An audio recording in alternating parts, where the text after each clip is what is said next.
Cindy. Oh, it's Cindy. Oh, well, Cindy. Well, okay. We'll take need a her. 5-minute break. Okay, we'll resume where we left off.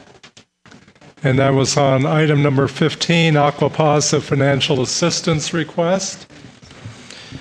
Thank you, Mayor Kite. Good Everybody afternoon, here? Council.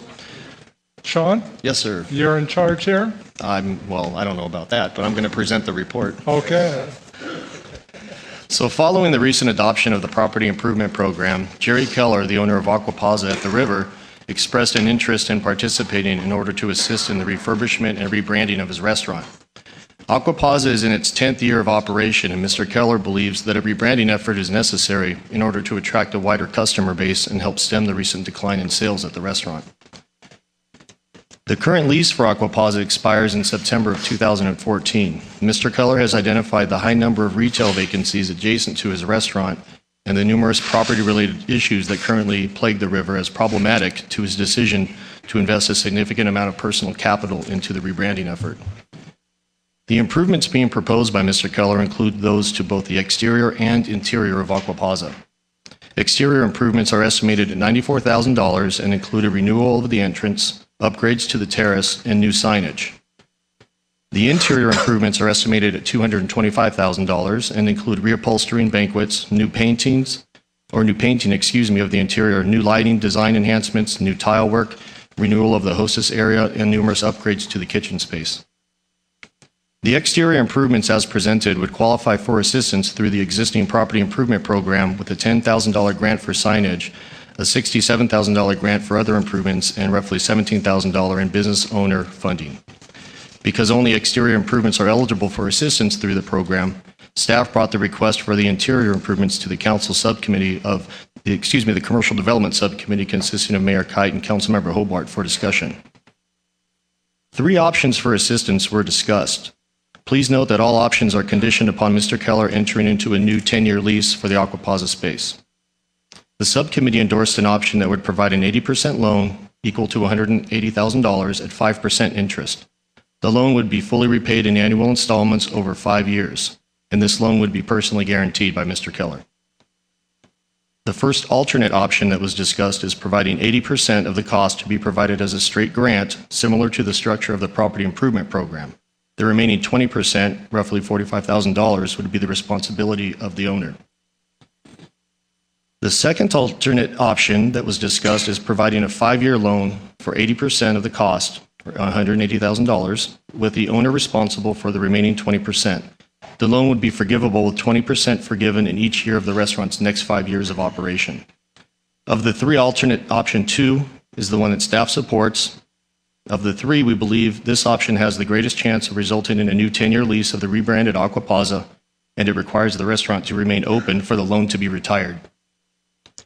Due to the concern related to the precedent that approval of this assistance could potentially set, staff believes that it's important to identify the specific circumstances that exist relative to the request. One is the commitment to a 10-year lease within a large multi-tenant property. Another is the high number of vacancies adjacent to the restaurant, as indicated on the slide before you. The red indicates vacant space, the yellow is Aquapasa, and the green are occupied spaces there. Yet another is the business owner's prior success and anticipated ripple effect that a potential departure would create. In reviewing prior history of business assistance by the city, specific assistance has been comprised of a variety of grants and waivers, loans, and sales tax and TOT rebates, with examples presented on pages 15-14 and 15-15 of the agenda packet. With that, staff requests council consideration of one of the options as outlined or the provision of an alternate direction to staff, and Mr. Keller is present in case you wish to ask him any questions as well. Thank you. Thank you, Sean. Are there any questions of staff? Iris, Dana? No? Okay. Scott? I guess I'd like to hear testimony first, Okay. and then come in with some ideas and Ted, thoughts. do you have any questions of staff? Okay. At this time, we'll go to the audience for questions and comments, and I have a request to speak from Jerry Keller. Jerry, would you like to come forward?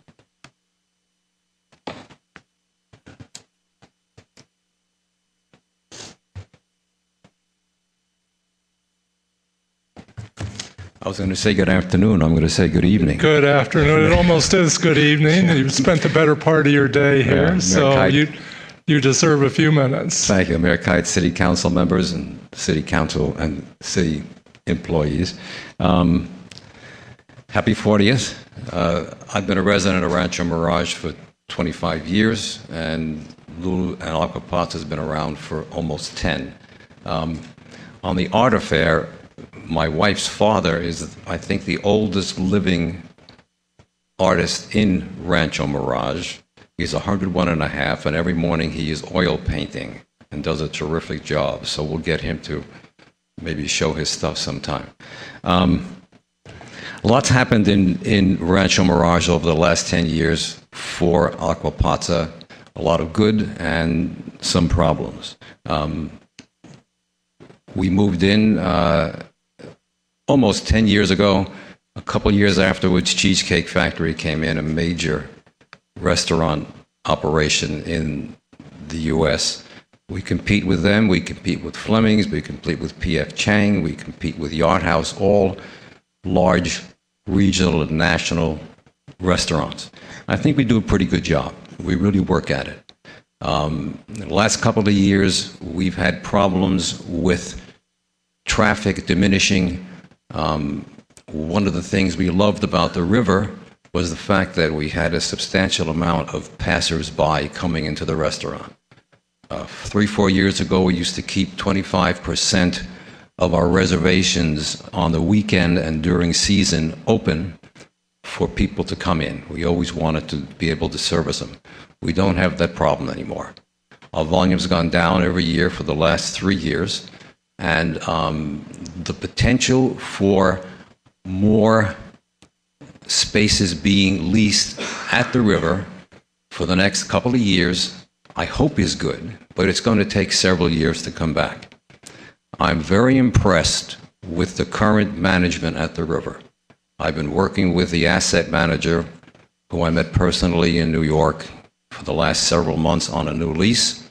We are interested in committing to a 10-year lease with all the financial engagements that requires and the personal guarantees it requires.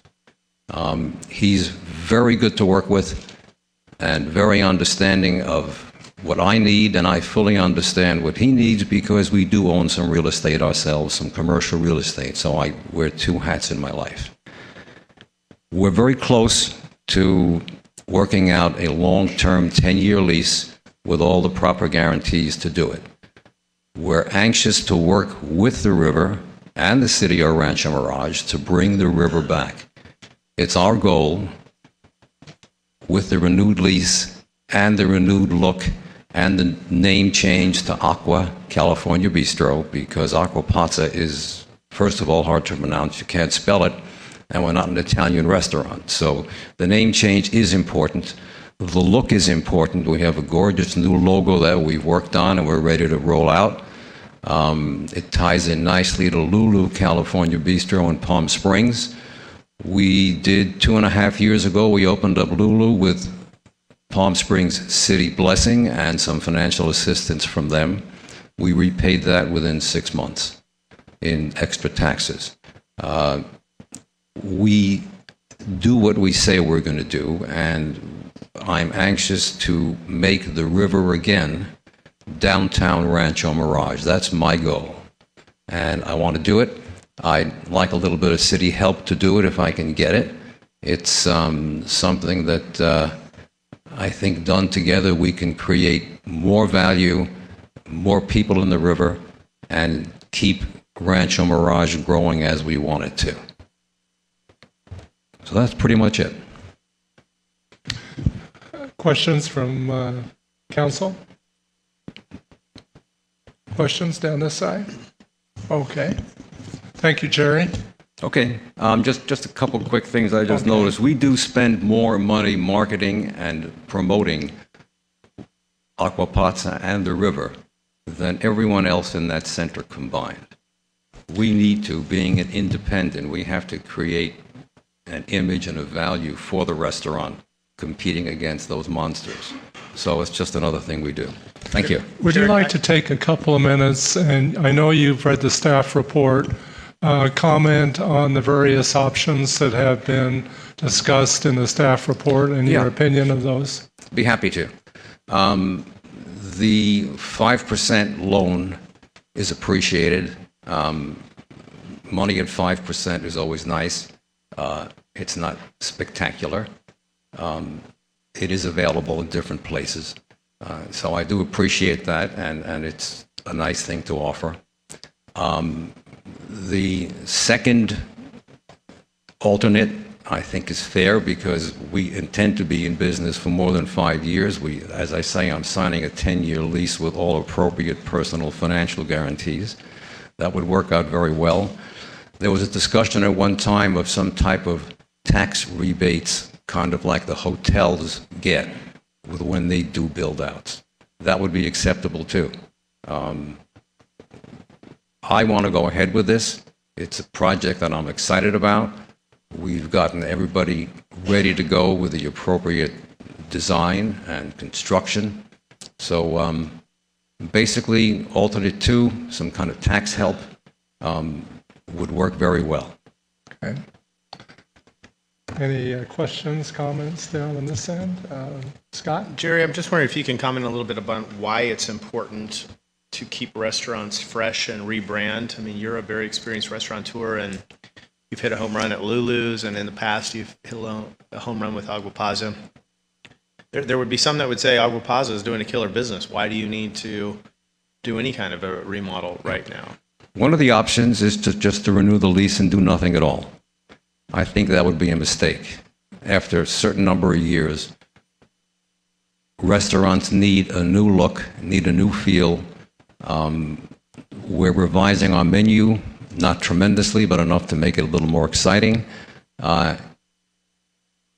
Being more in the marketing and sales end of the world than in the restaurant business, I bring a different perspective to the restaurant business.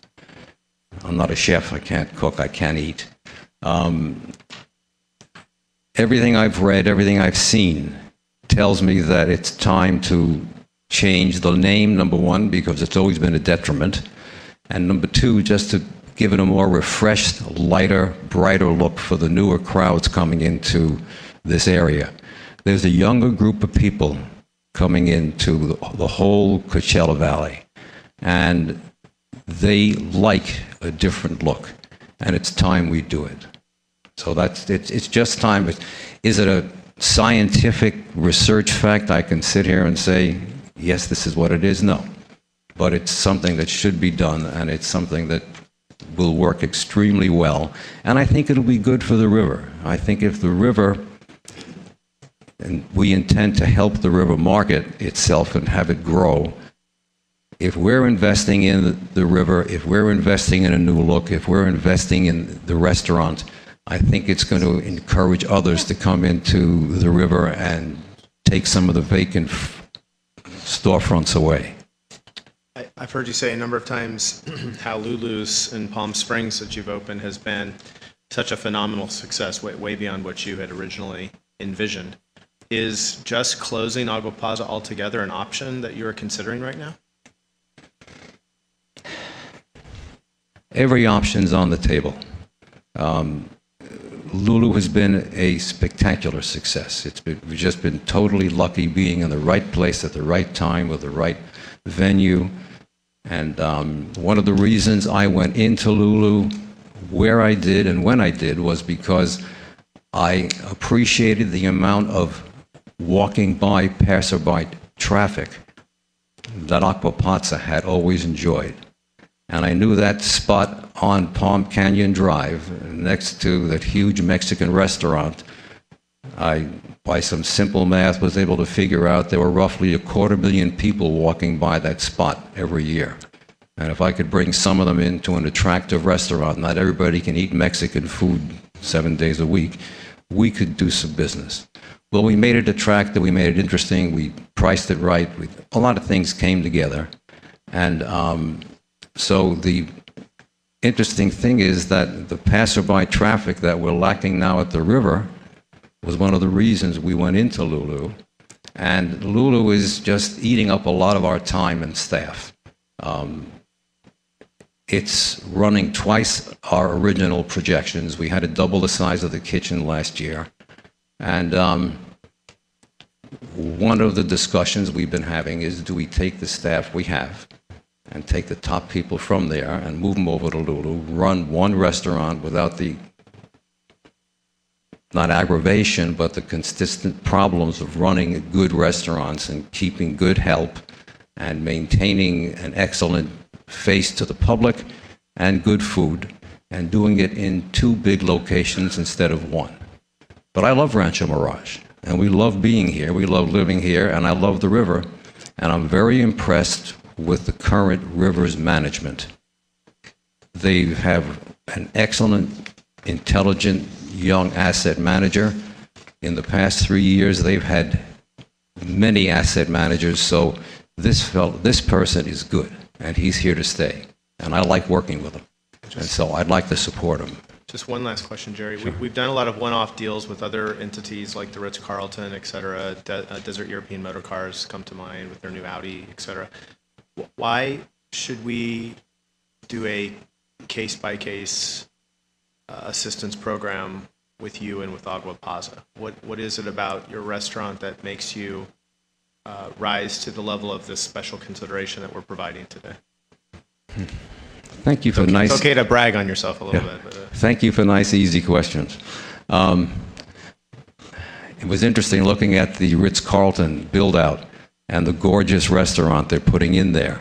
I know the city has helped support that and grow it, and I agree entirely. It's a very important part of the valley, and Agua Paza had enjoyed business from the old Ritz-Carlton when it was the Ritz-Carlton, and then when it changed names. So it'll bring people into us too. We're a very unique case at the river. We are the big independent competing against 5 major national chains. They have deep pockets. Our pockets are not as deep. The volume that we've been enjoying in the last several years has gone down to a point where it's turning out to be not a very profitable, if at all, investment. And so one has to look at it from a dollars and cents point of view and say, basically, if the volume stays the way it is for several years or goes down because the spaces aren't rented, and the Rancho Las Palmas shopping center is going to be coming in, and we know that's going to be revitalized, competing for storefront space. I know for sure that our expenses are not going to go down over the next several years. You have the Obamacare, which will be coming in, and we'll be happy to get for our employees, but it's not going to be inexpensive. Inflation is going to start to come in. Minimum wage is going to come in. We pay much more than minimum wage, but everything's going to change. So we're looking at a 10-year projection of increasing costs.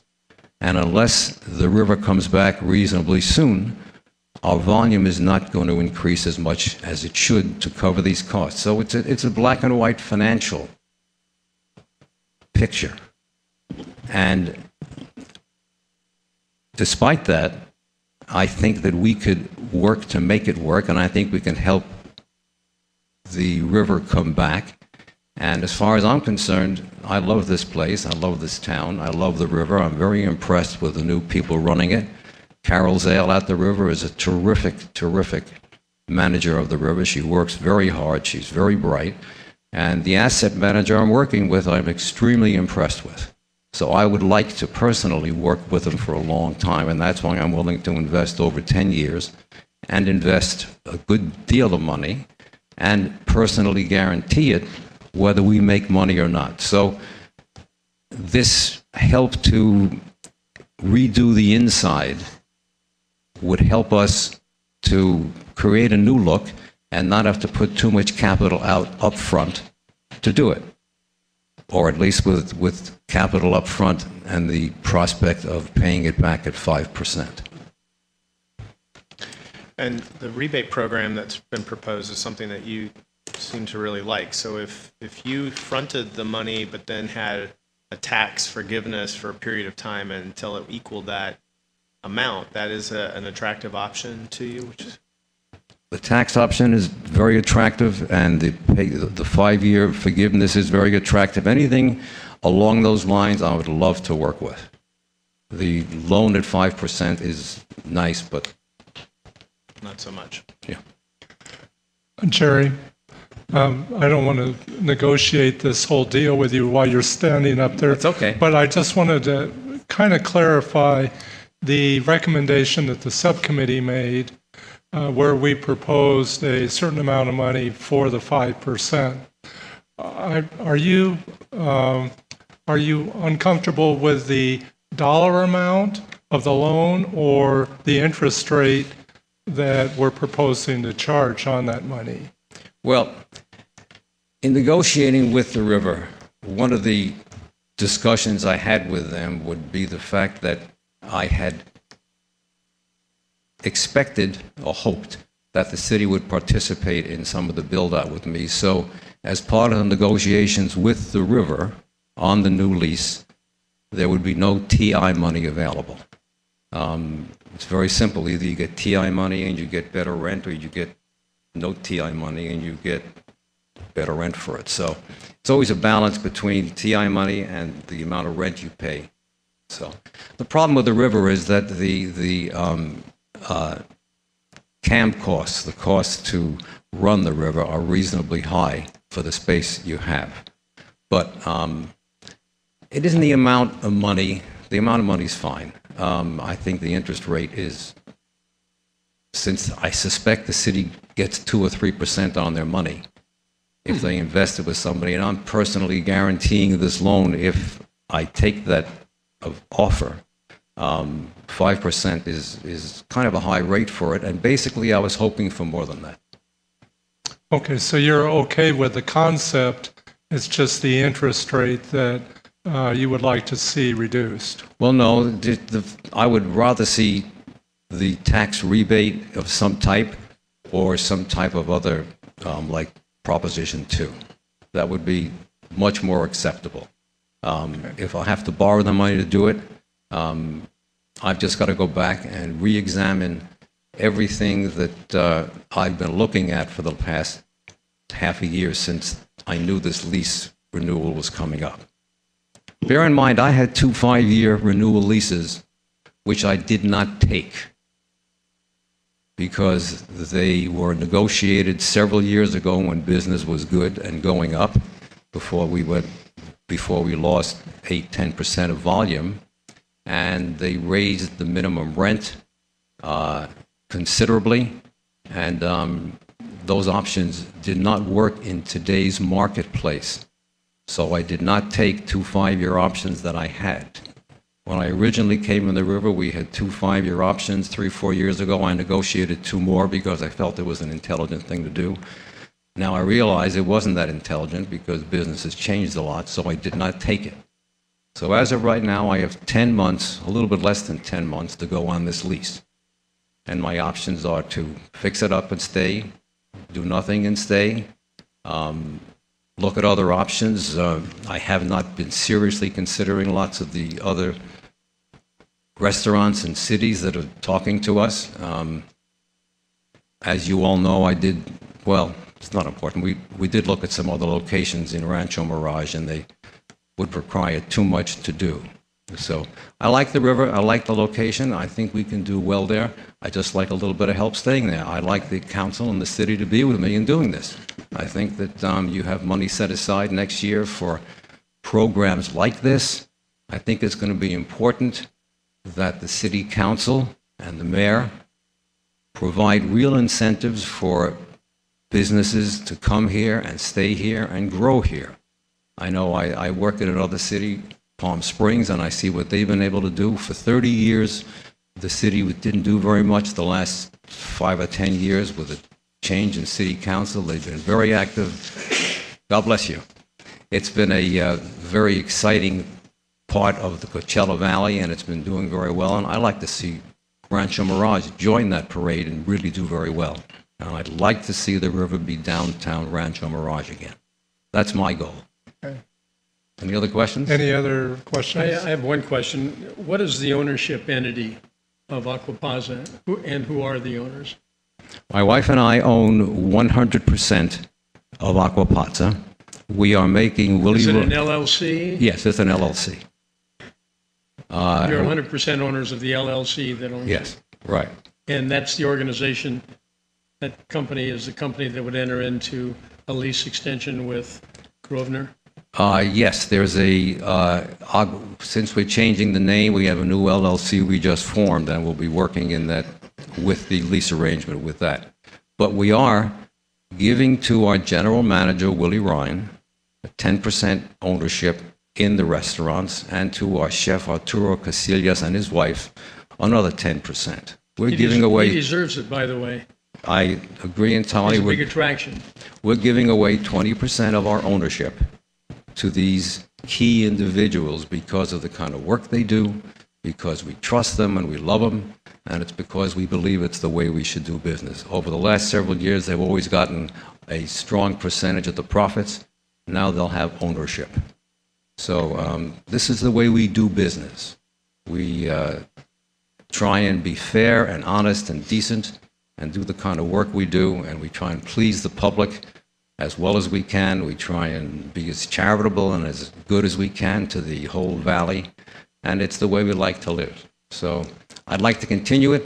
I need a little bit of help from the city to do it, a little bit of encouragement. We will definitely pay it back, and we'll take care of things, and we'll do what we say we'll do. I think I can help the river grow. I think we can help the river grow. Jerry, I think Iris has a question.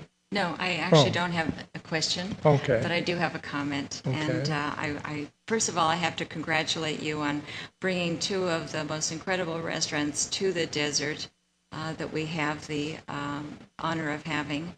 And I disagree with you that you are in competition with any other restaurants. You are not in competition. You have a unique following of people, and when people come into the river area, I would think most of the time they are headed for your restaurant. And I know there have been weeks when we have eaten at your restaurant at least 5 times between breakfast, lunch, and dinner. But as we all know also, every business has normal wear and tear after 10 years, whether it's furnishings or equipment or plumbing or electrical. And of course, every restaurant needs refurbishing, especially after 10 years. Some of them need it more frequently than 10 years. Aquapazza is one of the best run restaurants. It is one of the most desirable. You've been awarded many awards through the years for your service of excellence and your food, and you really excel in both of those areas. Most of us that know you know that you had a tremendous loss with some of your employees that were suddenly not there anymore, and you're training new people, you're training new management staff, and that will certainly, I think, improve your business dramatically. I think that you have a fine reputation when it comes to catering, both out of Lulu's and from Aquapazza. Iris, can you speak closer to the mic, please? And you are a fine restaurateur and a fine businessman. And whatever you touch is going to be successful and is going to flourish. And even though you mentioned about Lulu's, the first year you had to double the size of your kitchen, I think every restaurant would love to be in that position. It is just quite an amazing feat. And even in your first year of operation, that you were recognized as one of the top and most hip restaurants around. I think whatever you do is going to be wonderful, and I think we all up here would love to help you whatever way we can. And I think we all are reasonable people, as are you, and we will try to make a decision that is comfortable for everyone. And I thank you for appearing here, and I thank you for all the things you have brought to our wonderful city. Thank you so much. Well, if I may just make a couple of comments. We have been investing consistently in upgrading Aquapazza. I know. You've seen the sound deadening on the ceiling. It's totally fireproof and properly done. We've done new carpeting. I mean, we've been maintaining the premises extremely well. And it isn't that it's worn down. Its look is worn down, and its feel is worn down, and it's not an Italian restaurant, which is the way it was originally designed. We took over Prego's space, which was an Italian restaurant from Los Angeles that didn't make it. So it has an Italian feel to it. It's not. It's a California bistro. That's one. Secondly, yes, we did lose a substantial number of employees, unfortunately, at each of our restaurants. A lot of key people. Some of them have been with us since we started for 9.5 years. All our paperwork was proper. Unfortunately, their paperwork wasn't. So you're right, we have been retraining and rehiring, and we've just hired a new general manager to work at Aqua Pazza full-time with our current managers. We're very happy about that. We have good programs to do even more. That's one of the reasons why, if we had more staff available for Lulu, it was one of the options we talked about. It's one I don't like, and it's one that I don't want to do. So I do appreciate your kind words. I think that Lulu being so hip is probably Barbara's fault.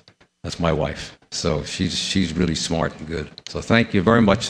Thank you, everybody, for a fair hearing. It's almost dinner time. No, we're not done yet. Okay, any other questions for me? From anybody? I shouldn't ask, I guess. We'll come back to you if we have anything. All right, I'll stay here. Okay, Thank you very much, everybody. Next speaker, I have a request from Vern Coslin. Vern?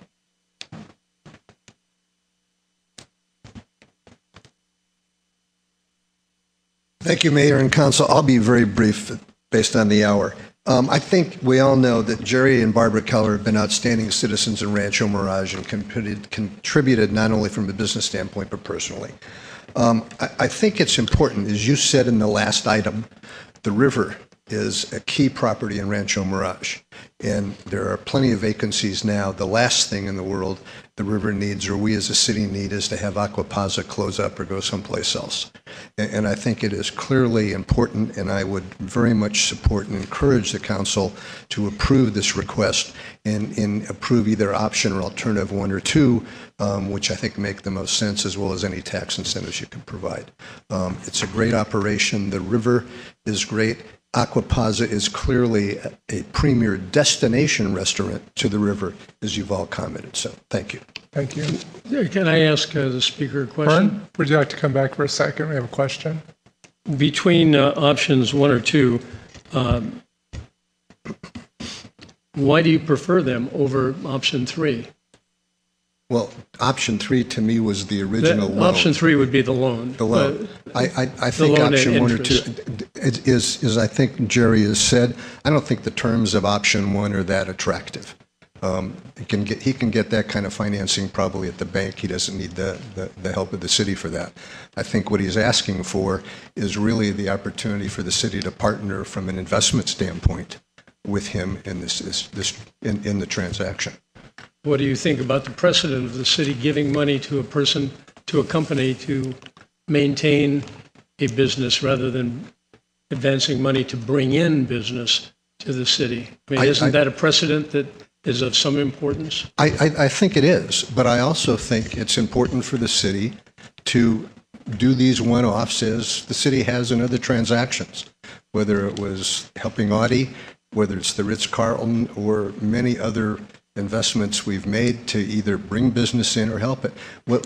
Maintaining a business is important and more important than trying to bring somebody else new. You've already got a business. If you lose that, it's going to take a lot more to replace it than it is to maintain it. So making an investment in retaining a business is I think, far more. The examples that you made of the Ritz-Carlton and Audi, Right. Both of them were bringing in business. The Audi wasn't there and wouldn't come there unless we did certain things to help them get that building, and so we did. Audi was here. Audi was at Desert European. We helped him in the new building. I'm talking about Audi. You mentioned Audi, Yeah. and I'm mentioning Audi too. I'm just saying there's a big difference, in my mind, for a city to be attracting some business into the city as compared to the city being involved in making sure that every business in the city thrives, and if they're having economic trouble, that we have to or should, as a precedent, come to their aid.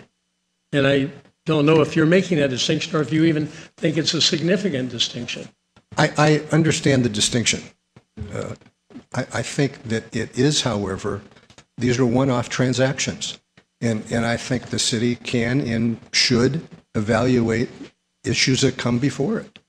I think right now, retaining Aqua Plaza California Bistro at the river is extremely important. If you look at the diagram of all the empty spaces, the city is just trying to put art galleries into those spaces to improve it, to make it look less empty. What would happen if you took that green bar out of there and that whole thing was red? I think it is clearly, I understand what you're saying. But you're just saying because there's a problem, we should make a gift to a business to keep it there. I mean, a gift of public monies to make a gift.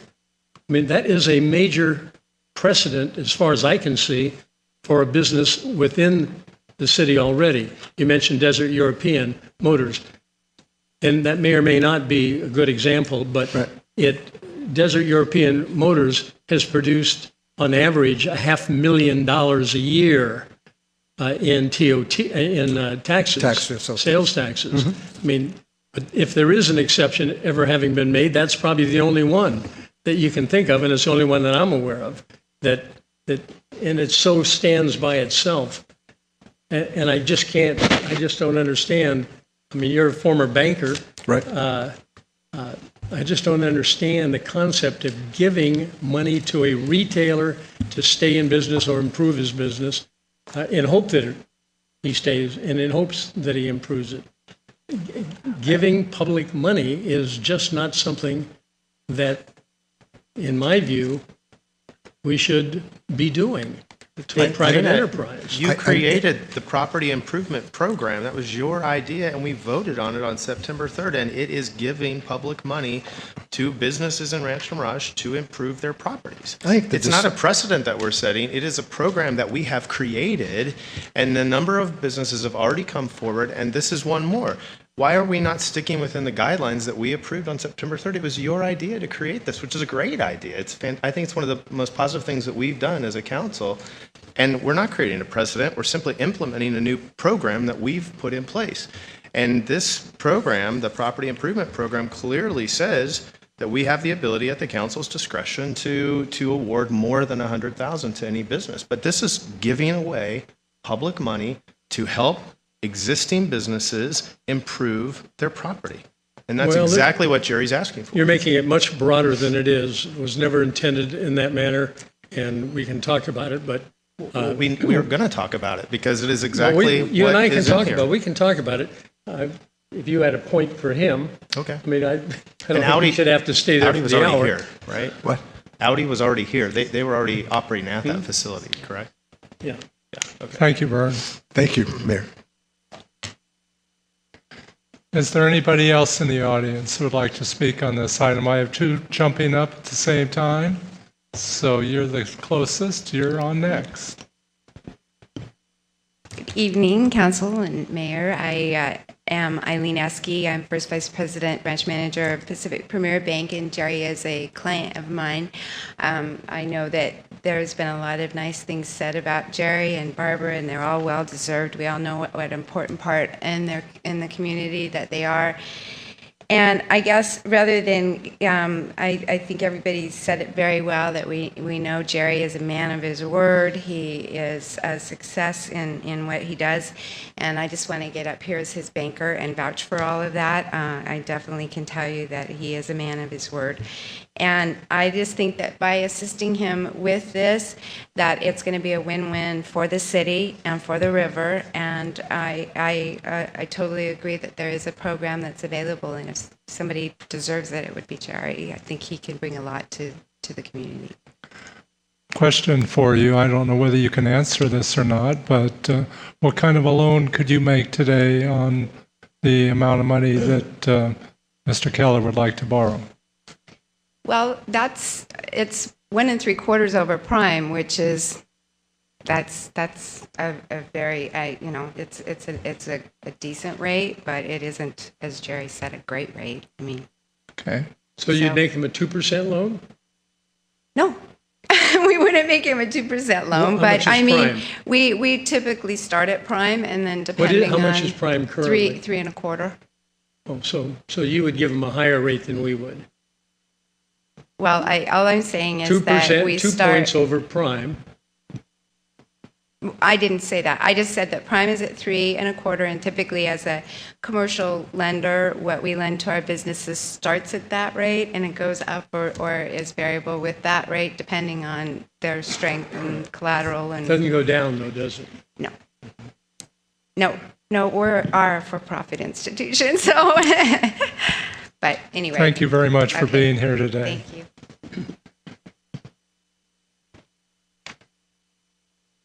Carol Ann Sale from the River. Nice to have you here today, Carol. Hello, thank you, City Council, Mayor, City employees. I just want to say that when you talk about being equal to everyone, and I know you have a difficult choice, and somebody else may say, well, where's my money? To me, the difference is, and I've often said it, Jerry Keller is like the Steve Wynn of Las Vegas. Where he goes, others will follow. And he didn't just put his name up on his restaurant in front of Highway 111 and call it quits. We have 5 leeches like that. He's not one of them. He roars with advertising. I always say if you miss one of his commercials, sit tight because you're going to see another one in 30 seconds. That costs thousands and thousands and thousands of dollars. And I've seen it when these families come and they make his restaurant a destination. And maybe they say, oh, wow, this is beautiful. I want to live here. And the next thing we know, they're buying a house in Rancho Mirage. So maybe there's some justification there to look his way and give him some help and help the river and help the city. Thank you. Thank you. Any questions? Okay, thank you very much. Is there anybody else in the audience who would like to speak? Yes, come forward, please.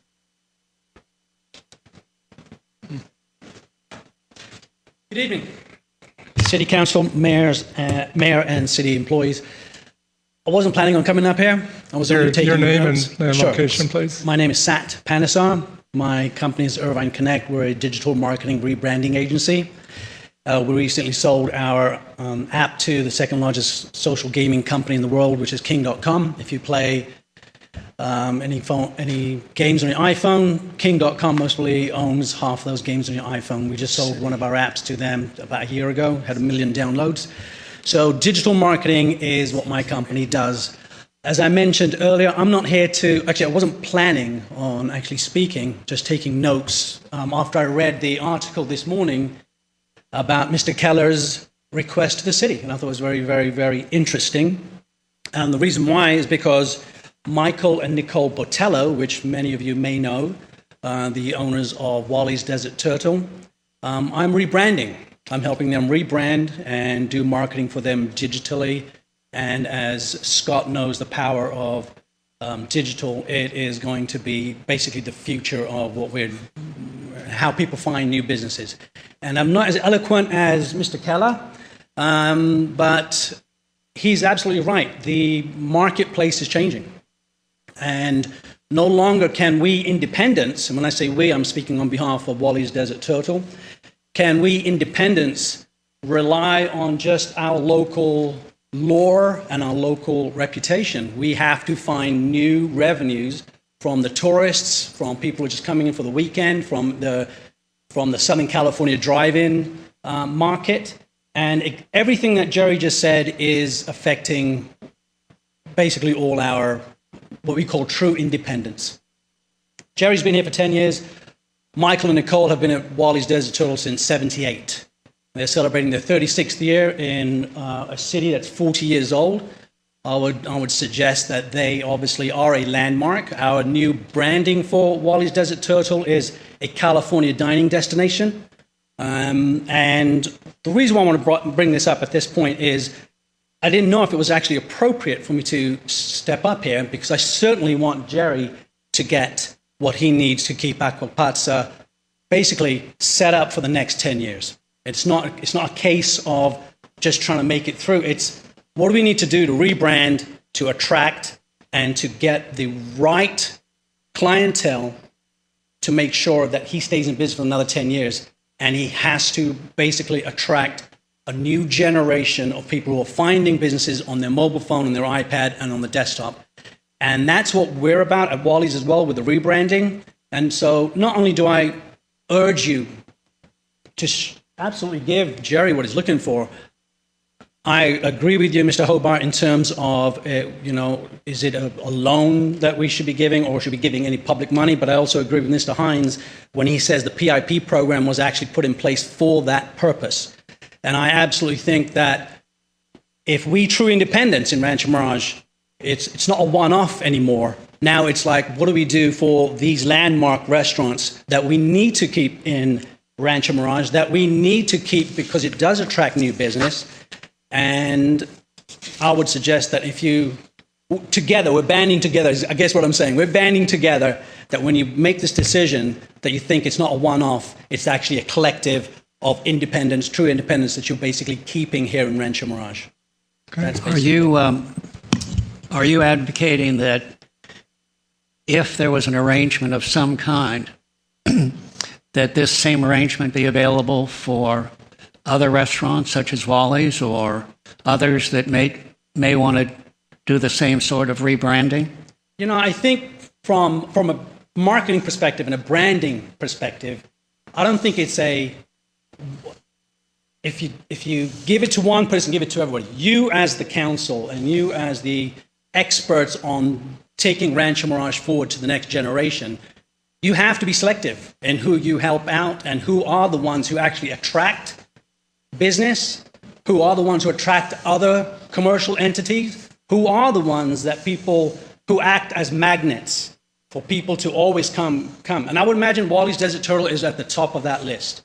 And have we applied for the PIP as soon as before November 15th when Mr. Carpenter comes through with his applications? Absolutely. We're going to be there. We've got signage. We've already done some temporary signage with the new logos. And what I'm suggesting is you absolutely have to select the right entities that you need to support with this PIP program, and beyond the exterior, if there are certain aspects such as the Desert European or the Ritz-Carlton that you feel, I need to go one step further with these people because it's the right thing to do for the future, that obviously I'm leaving that to you, obviously. Okay. Well, Thank you. the PIP program does not restrict only to exterior. I appreciate you clarifying that. I put down notes that it did for some reason, and no, it There's a doesn't. Okay. misperception, but if you actually read it, there is no restriction that prevents you from doing interior improvements in the program that we voted on and put in place. All right, terrific. Love it. Thank you for coming. You're very welcome. Thanks. Is there anybody else in the audience who would like to speak on this item? Seeing none, we'll come back to the council for a decision, and Mr. Mayor, I think we'll have. Okay, I would like to make a recommendation that we kind of deal with this in two separate entities, one being the exterior funding, and one would be whether or not we want to help out with interior tenant improvements. Okay, so the exterior program we've already dealt with to a certain degree because we have in the staff report, I think, an allocation of funding for the exterior program, and the subcommittee did recommend funding for the subcommittee for the exterior program. What's the purpose of that? May I just add one thing to that? By its very nature, we're going to have to make that distinction. I do want to make the record clear that what Mr. Hines says I proposed and supported is distorted slightly, not quite correct. He says that it includes interior redesign. The language within the body does not say that it doesn't include interior design, but it was never intended to include interior design. To say now that it does is to stretch a point that doesn't exist. And I'd like to read slowly and carefully from the staff report at page 15-2, so we can see what staff knows and what they understood, and what those of us who were on the Commercial Development Subcommittee, Richard and me, to see what he and I and the rest of everybody else who was involved in creating the original language had in mind. On the fourth paragraph down, it starts with a variety of improvements. Okay, quote, a variety of improvements to both the exterior and interior of Aquapaza would be part of the proposed refurbishment and rebranding effort.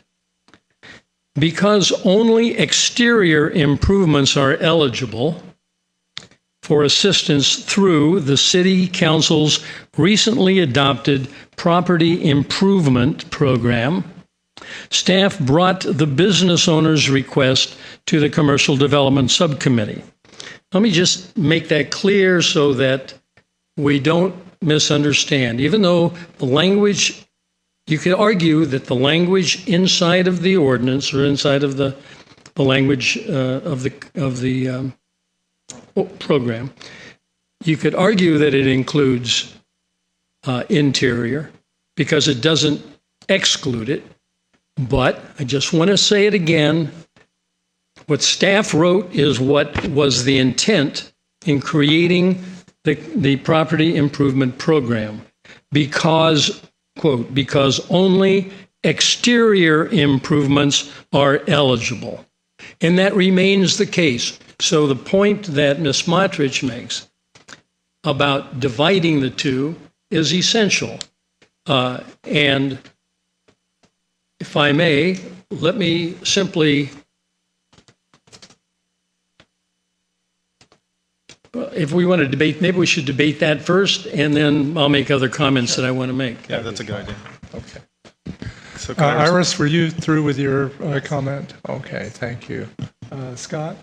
Great, thank you so much. So what we're talking about here, of course, is legislative intent. The staff report is not the law. The staff report is not what we follow. It is a recommendation. And Mr. Hobart, you're the greatest guy at tearing apart staff reports and finding inconsistencies and challenging what's in staff reports.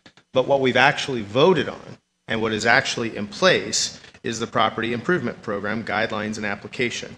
And there are several things in here that would indicate very clearly, and it certainly was my impression, that there is no restriction whatsoever of what you can do. This is not the old facade improvement program.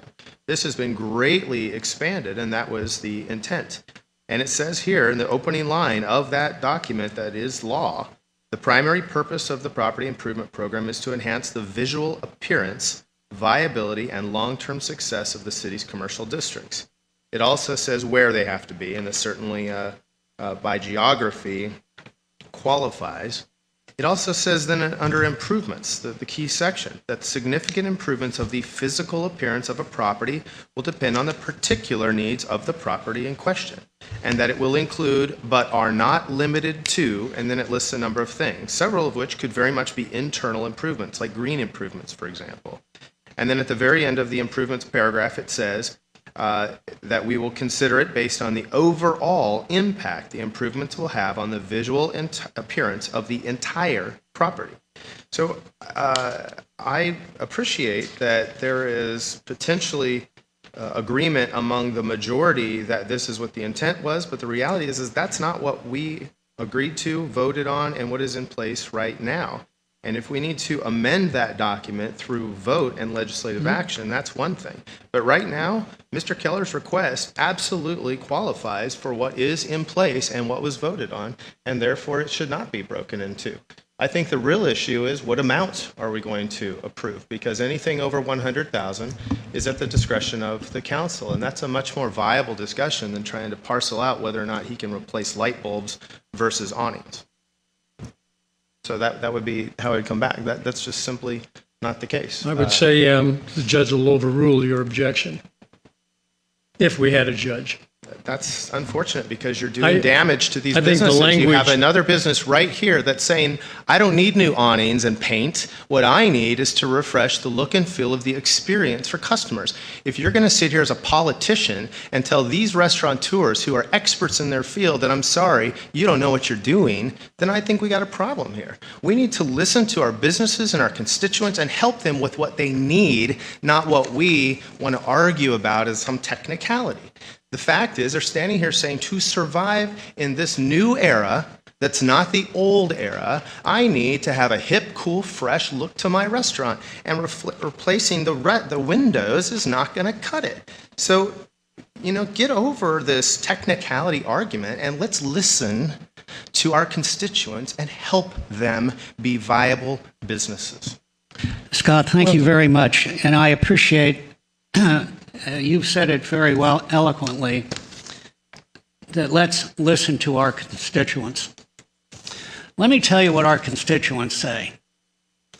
As of a few minutes ago, our constituents have responded to the article in the Desert Sun to the extent that there are 24 comments as of now.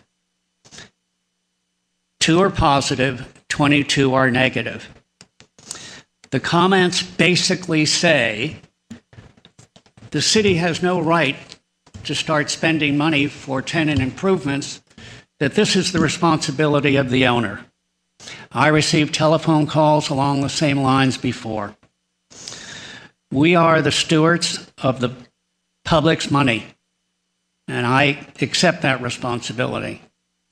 I've also been a developer, I've been a banker, I've been a borrower, and I've been a lender.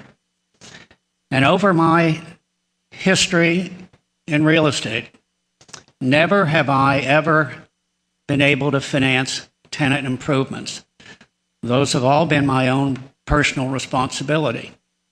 I've also been the investor in a number of restaurants.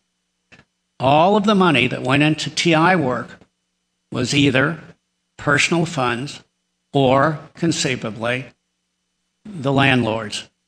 At no time was it ever financed by a municipality.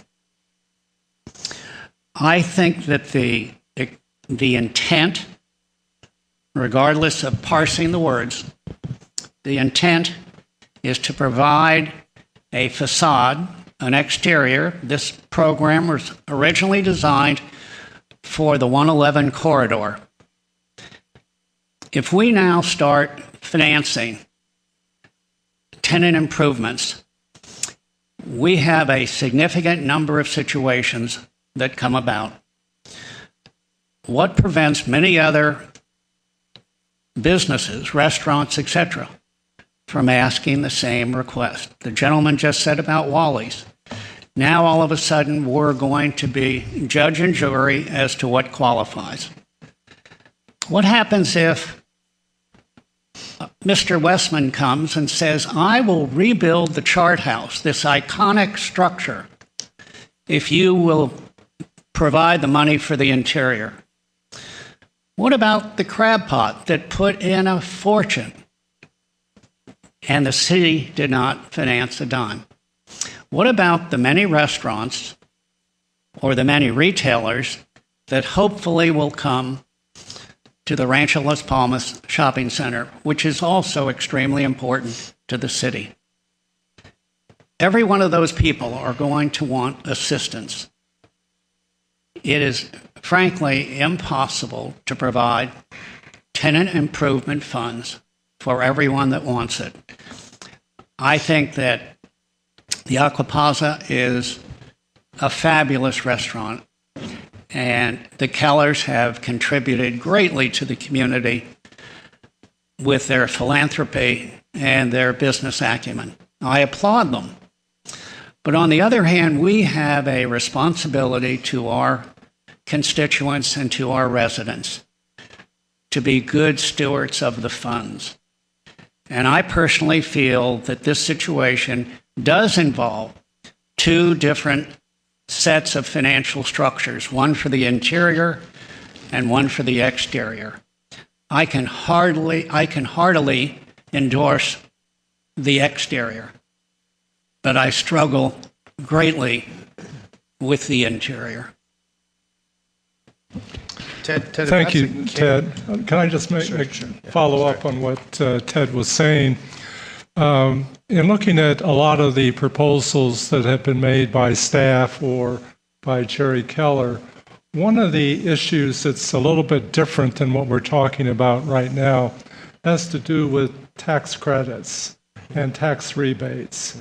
And I'm wondering if we could make money available to Mr. Keller if he went out and got the financing for the $180,000 from his own lender, and he made the payments back, so the city would not be on any hook for the principal payments, but then we did some sort of a tax rebate program, say over 10 years, which would allow him, in a sense, to recapture some of his principal.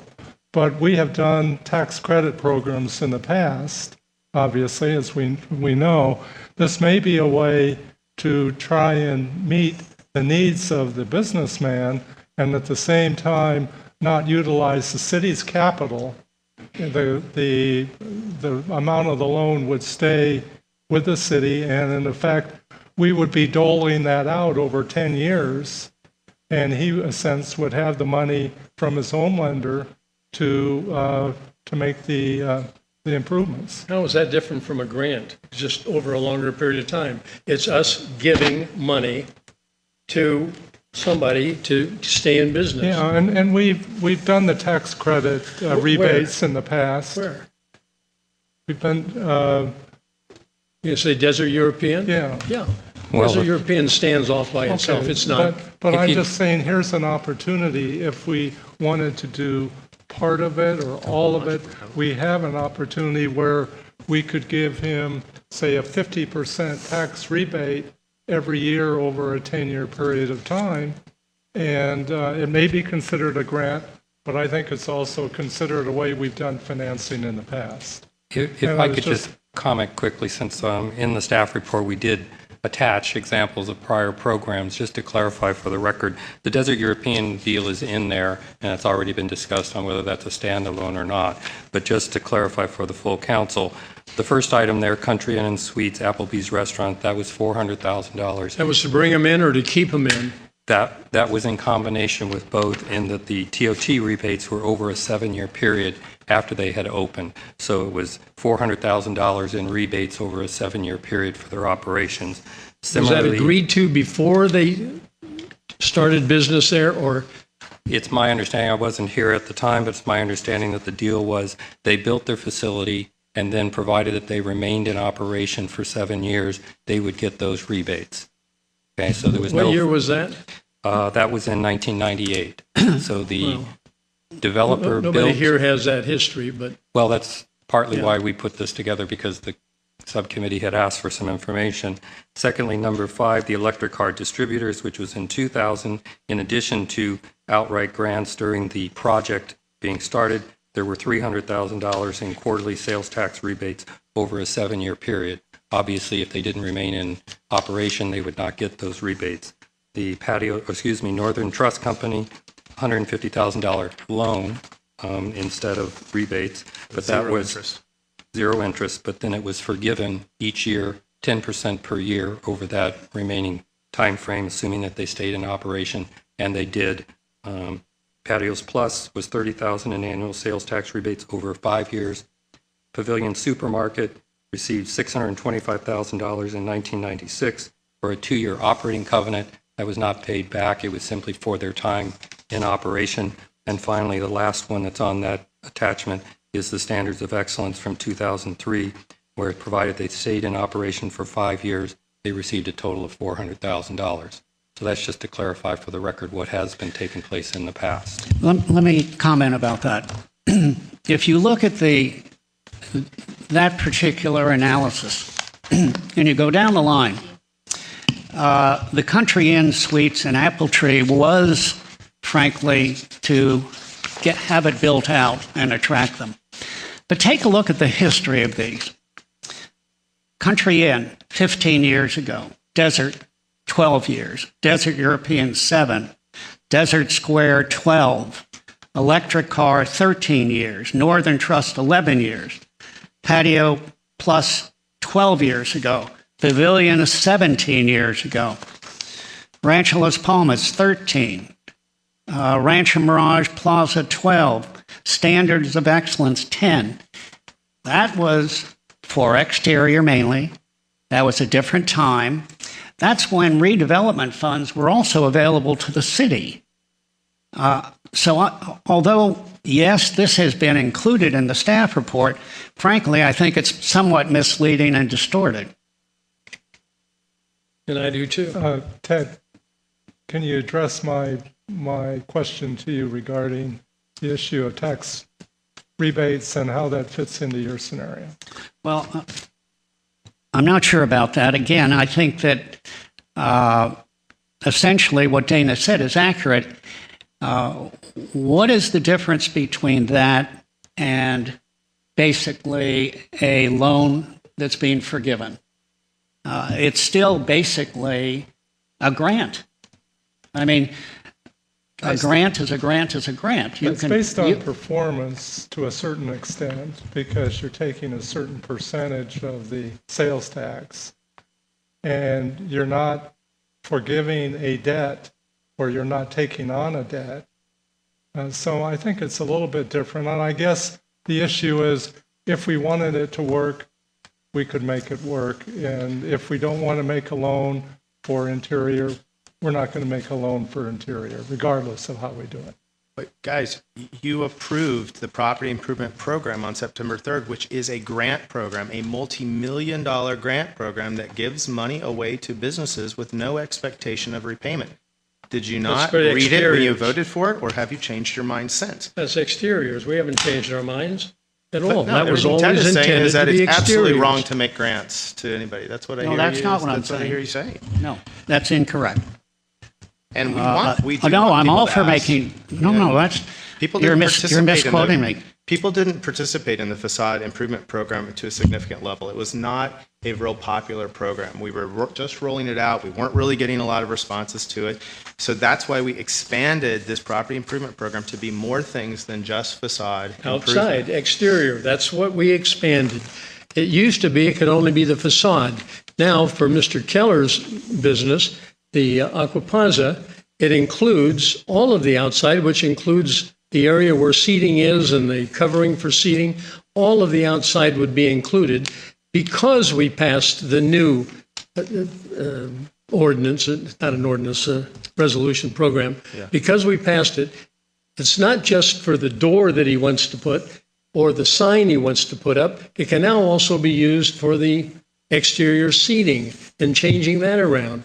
We did make that change, but never was it intended by anybody to be authorization. Correction, it was for- intended by me, and I voted Well, for it you because forgot that to was say the it. purpose. It may have been on your mind, but you forgot to say it. I didn't say it. It's in. I read No, through it I mean, at say that you didn't time say and it. said this is pretty broad. Awesome. Okay, well, great. then you were So wrong. Nobody didn't. So you had it This in your one did. mind one way, and everybody else had it, including staff. Because I They know wrote enough it. to I just know read that it to you these from the guys need staff more report. than that.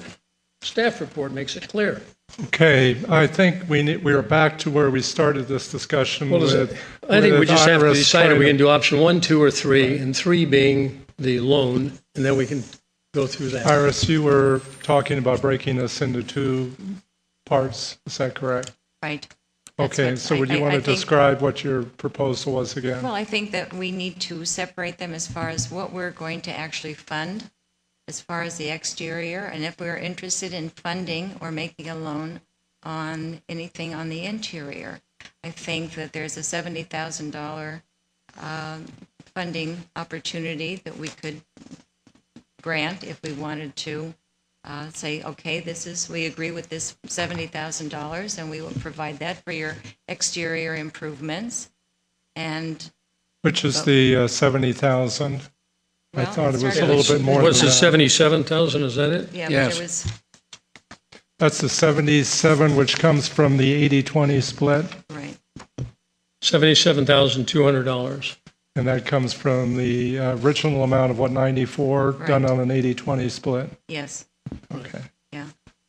okay, so And why don't we, unless everybody objects to doing it that way, why don't we break it down in the exterior versus interior? Make it as a motion. So I would move that, if that's okay to make it a motion, you can make a motion. that we provide funding in the amount of $77,000 for exterior improvements at the restaurant. Second. Aquapaza. Aqua And where's Plaza. the money to come from? The money would be coming from, I believe, the general fund. Well, it's the fund we've set aside. It's That's the the, fund we It's set the aside. it's not for- economic general fund, it's general development. fund reserve money. Economic development. Right. What? The property, yes, Property for the improvement. property improvement program. Right. Okay, so there's I a, second it. there's a motion and a second. Does everybody understand the motion? Then we'll vote.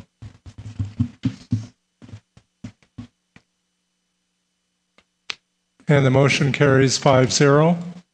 And Iris, you want to continue on? Well, I think that that's the whole nother issue, and we have to determine. That is a whole It is. another issue. So do you want to continue And, or? at this point, I think when we're concentrating on the discussion of how we're going to treat the interior portion, whether we want to make it a loan, whether we want to make it a grant, however we want to do it, now is the time that we Okay. need to decide. Okay, what would you recommend? It's a tough decision.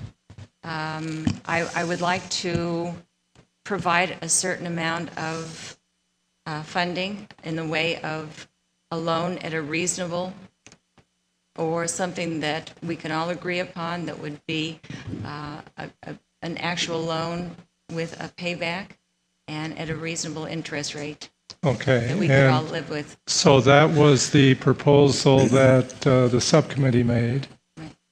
Is that what you're recommending? That would be favorable to me. At And that that's what I would interest rate? recommend. And perhaps we could make it at a 4% interest. Sure. And I think most of us could live with that very comfortably. And I don't know if Mr. Keller can or not, but I think that this way, at least, we're trying to make it a little bit more desirable. I would second that if that's a motion. I would second that, but I would want to add a finding that we would have to make. Okay, well, you made a second. Let's see if there's any discussion on this, and then we'll come back to your finding. Can we hear So- from Mr. Keller again? Okay. Is that I think okay? Mr. Keller wants to speak again.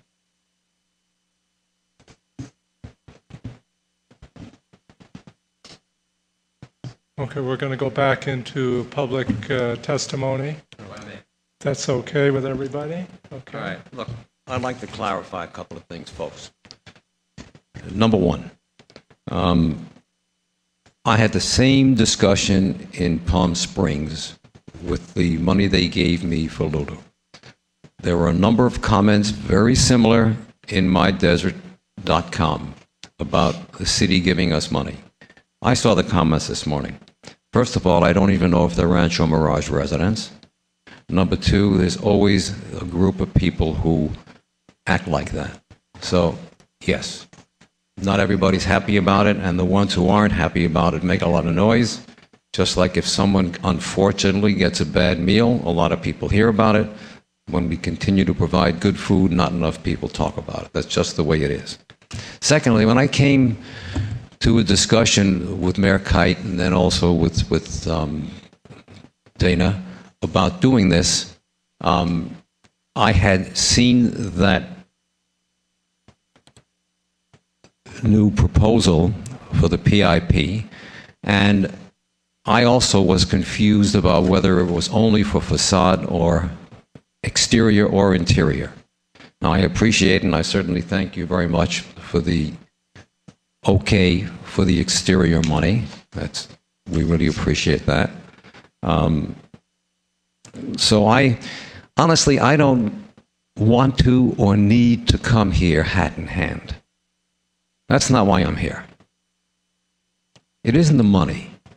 I think it's past the money. I think it's a principle of working with businesses who are struggling to stay and grow and change as we should. I don't know the social promoter, whatever he is, I don't know him from anybody. I was surprised to see him get up, and I was pleased to hear him say that, yes, we damn well better change or we're going to die. That's just the way the world is. I'm glad he's working with Wally's. I think that's a good restaurant, and they need a different image, and they need a different feel, and I hope he works out really well. I like him a lot. We looked at his restaurant to move Aqua over to there. It was too big a deal. It would be another Lulu, and I'm not willing at this time in my life to make that kind of commitment. I am 78. I'm a young 78, and I love what I do. Barbara loves what she does. But I'm not sure that I want to go for another 10 years on a lease in a restaurant that's going to lose us money. So I thought the city could help me with the build-out and at least become a partner with me to do it. And that's really why I did it. It isn't that we don't have the money to do it ourselves. That's not the problem. It's a business proposition. When I negotiated, and when I'm negotiating with the river, with this new asset manager, one of the planks that I went with him on was there would be no TI money necessary from him as a landlord, so I could get a better long-term 10-year lease. That's the deal that I've been talking to him about. We have property in Salt Lake City. We put in a charter school. We put out a lot of TI money, which we're getting back in rent over the next 5 years, and this happened 2 years ago. So I know the business, and this is a business proposition. I'm trying to keep my emotions out of it, because when you make an emotional decision, you very often make a bad one. And as I say, I love the city, I love the river, I love everything about it, I love this restaurant business.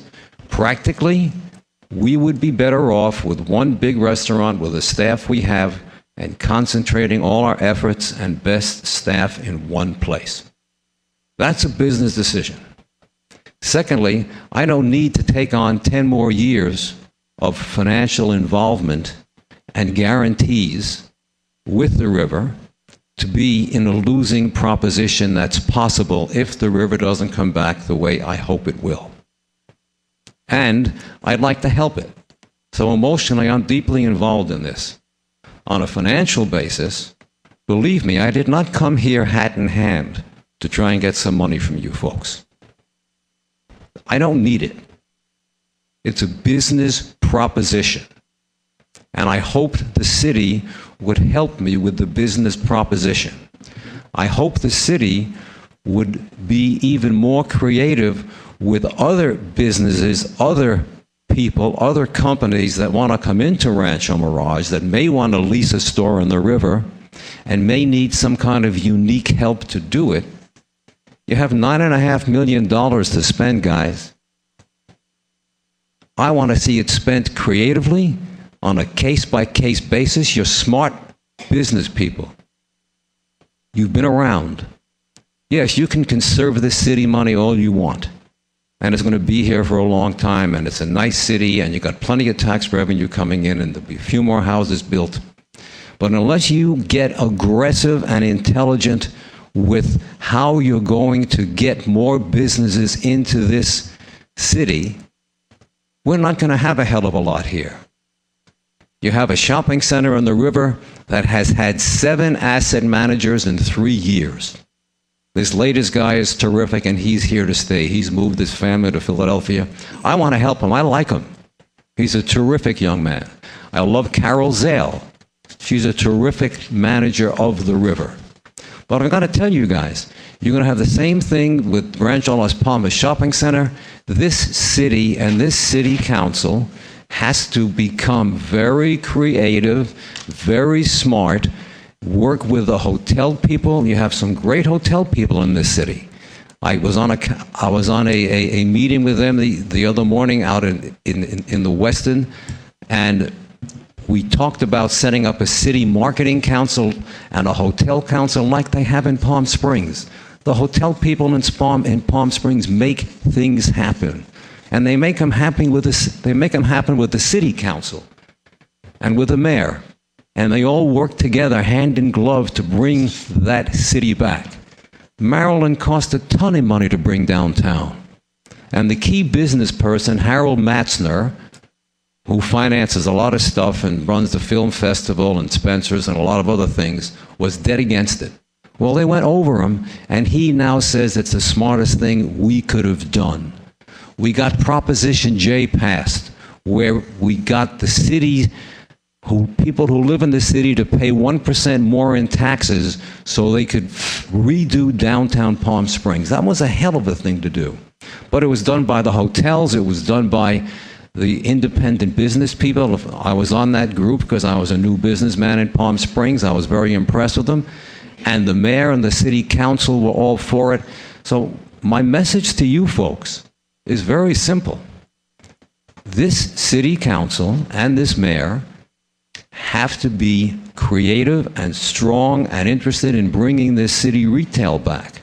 You have a river that you have a good manager for. They just spent $500,000 to fix the water of their own money. That's not money I'm going to pay them back in any kind of a tithe or anything. They're good, and they're going to need help. And they're going to need help making the river look better, and maybe they'll need help with some big tenant coming in who needs some help to build something out inside. I don't know. But I think you've got to be prepared to do more than you're doing and not just stick to what could be the letter of the law. I just think it's a serious mistake for the city to make. So again, just to finish this off, there's always going to be naysayers about the city doing anything for anybody. That's the way it is. Secondly, I didn't discuss this or do this in order to get the money to do this. I did it because I thought it was a good thing to do, and I was able to work on a better lease because I didn't need TI money to do it. Not a lot of TI money. I'm putting some money in this too. But I'm going on the hook for 10 years with a 10-year lease and personal guarantees for that lease. And that's a big deal. That's a lot of money. And I'd hope the city would help me out a little bit to create the kind of atmosphere that I need to make it the kind of place that people really want to come to for the new group coming in this community, and to make it a better place to be. So my message is, guys, I'm just looking for a little bit of encouragement. And that's just plain and simple. So thank you for the chance. Thank you, Jerry. We have a motion. We have a second.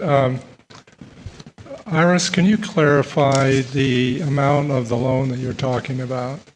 $77,200. How much was it? $77,200. No, the second. No. Oh, the The grant. second one. Oh. Yeah, the,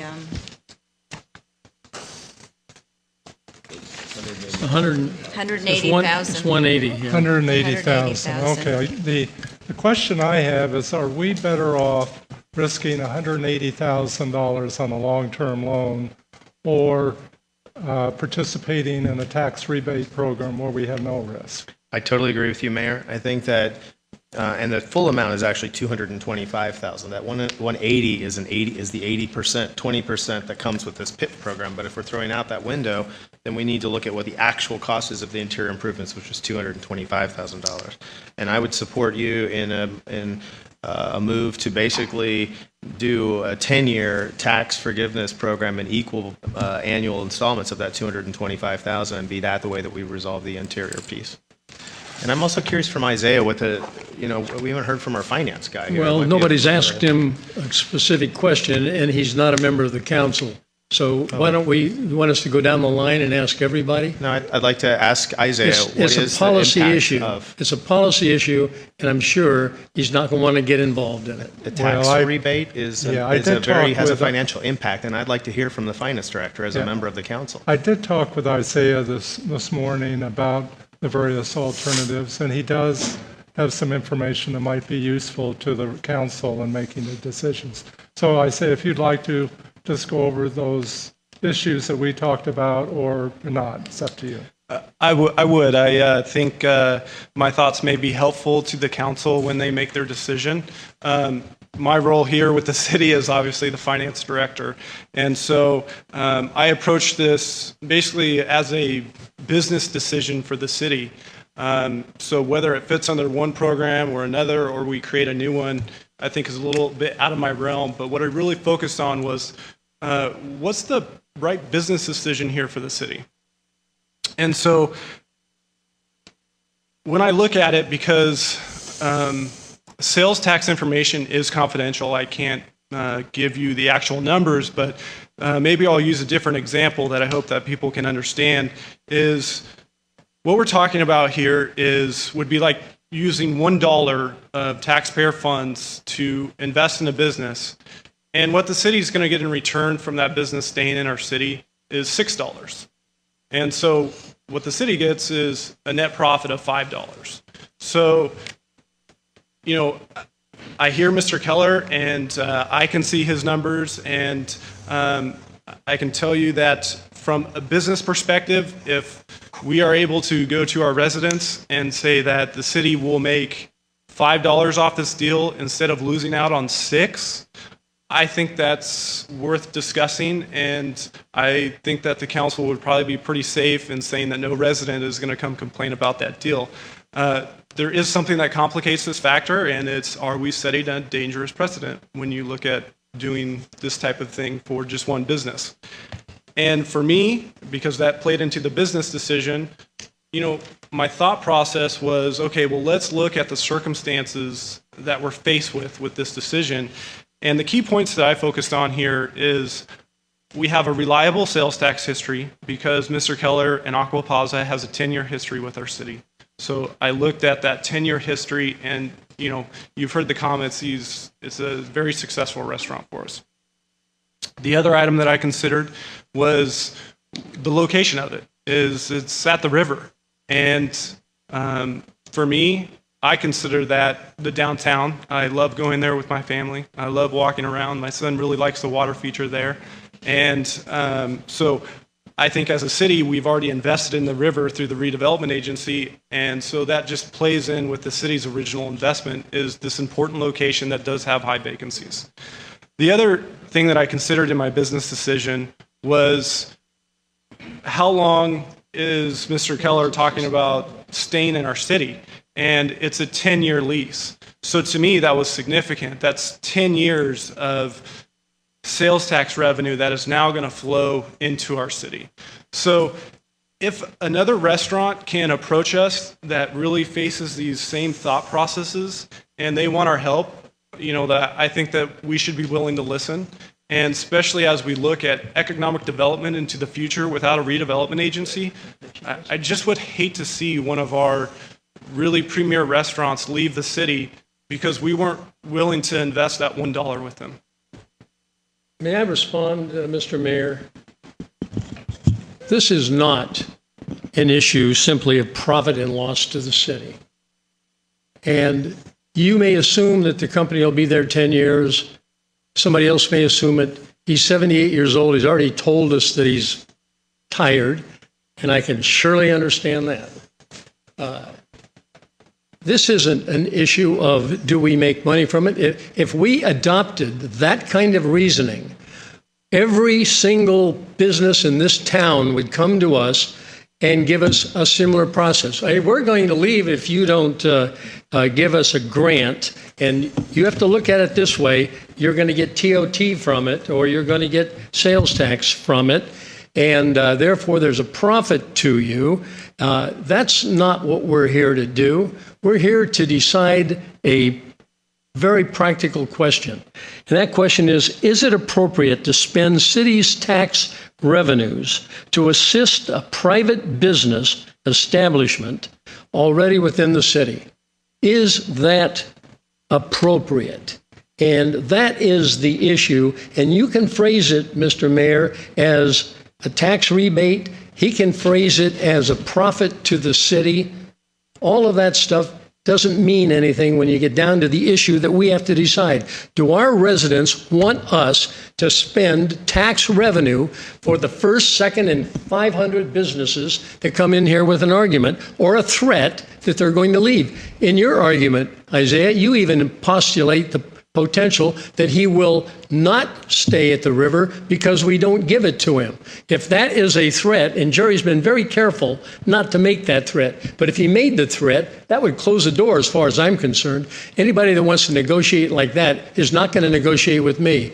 I'm going to vote against you no matter what. Well, He's not making a threat. He did, no, Jerry's not making a but threat. Isaiah postulated the situation of him not renewing the license. I think that's an alternative that you have to look at. Well, just a second, right? No, it's not. It's not. You don't have to look at the different alternatives. That's the business decision. If you're a businessman and you enter into a lease, you've got certain responsibilities. You got to pay the lease. You hope you're going to make a profit. It's we not run a our business obligation to help him make a profit. It's our obligation to decide appropriate spending of public funds. And all of the rest of this stuff is just superfluous to that issue. And the fact that we're talking about making a loan to him at a low interest rate is not quite a violation of that. That's as close as we can get to the line of doing some good for this business. And a loan at 4%, the best the bank would do was 5 1/3 or 5 1/2 or whatever it was. We can do something for him because we care, because the killers are good people. Everybody, I think the important thing is he's a businessman in our city. Whether he's a good person or not, he's a businessman in our city. Absolutely and he's right. coming to us to ask for help. He's coming to us, asking us to make a gift of public revenues, and that's the decision that we have to make. That's right. Will we or will we not set a precedent of making a gift of public revenues to a business that is already in the city and wants to stay in the city and asks us for assistance? We made that decision on September 3rd. And you can point to that all you want. You know it doesn't mean anything about the interior. You know it. You're just arguing it, and I'm tired of that argument. No, I'm not making that argument. I'm making an argument to answer the policy question you just said, is should we use public dollars as a grant to businesses already in the city? And the answer is yes. On the interior. You voted for it. You voted for it. You did, and I did on September 3rd to give grants That was up the to 100. exterior program. Why are you not putting in the word exterior? Okay, the exterior program. We it's did. a grant of public dollars to And assist why did we do businesses it? in the city. And why? The reason As was an we economic wanted the development corridor tool to be keep- good looking. We wanted it to attract people and to attract business. We did it for the didn't do economic because we viability were of being our city, Dana, not to make it eleemosynary. look pretty.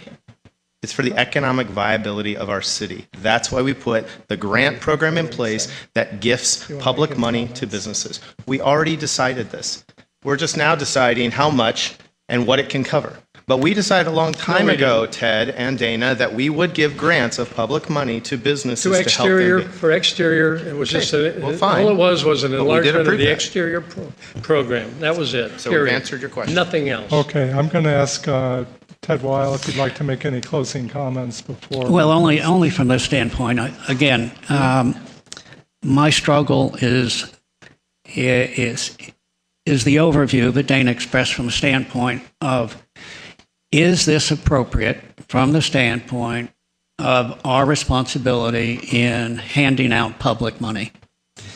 And it is right on the line. I mean, when you get with something like TI, irrespective of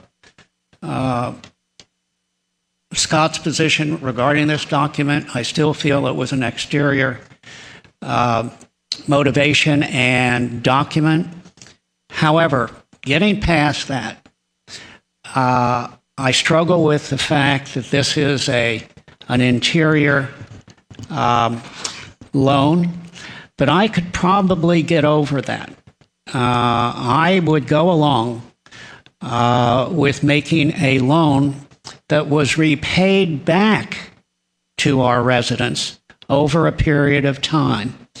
I could justify that because, again, I can see what's going to happen here. We're going to be in a situation where tomorrow, the next day, the day after, there are going to be people coming to us and say, will you loan us money under the same terms and conditions? And we better be prepared for that. But in this case, I've known Jerry a long time. 25 years. I respect and admire him.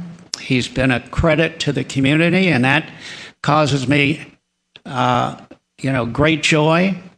And of course, I also feel conflicted from the standpoint of not giving him everything that he wants. I can understand a certain degree of disappointment, but I would hope that Jerry would understand our responsibilities as public servants. And although he feels that we have to be more aggressive and creative as a council from an economic development standpoint, we still are stewards of the public's money. And that's our job. And I feel that the proper thing to do is to provide Jerry with funds for the exterior of his restaurant that are a grant from the city, and to structure a loan for the interior. Okay, doesn't look like I'm going to get very far on the tax rebates. Ted, would you be willing to change the interest rate on the loan to 2%? Sure. I think the interest rate is secondary to the concept. Iris, would you accept that as a change to your motion? That sounds fine with me. Dana, would you accept that on their second? I would. I have a question for clarification. Is this based on the subcommittee's recommendation, which is to provide an 80% city loan, which is $180,000? That's 80% of the $225,000 for the cost of the interior improvements at 2% to be fully repaid in annual installments over 5 years. The loan would be conditioned upon the business owner entering into a 10-year lease at the river. Could we make that a 10-year loan, since he's got a 10-year lease? No, he won't be there. How about 7 years? Well, yeah. I mean, I think anything to reduce his cost. If we're going to go down to 2%, going out 7 years is something that could impact us negatively with respect to our rate of return of our portfolio. I mean, 5 years is close enough. I mean, I don't really think we should extend it, because it becomes, again, if we lose money on it, then we're giving away public funds. Yeah, but we don't know whether we're going to lose money on it. The longer we go out, the greater that likelihood is. Rates aren't going to get any lower than they are now.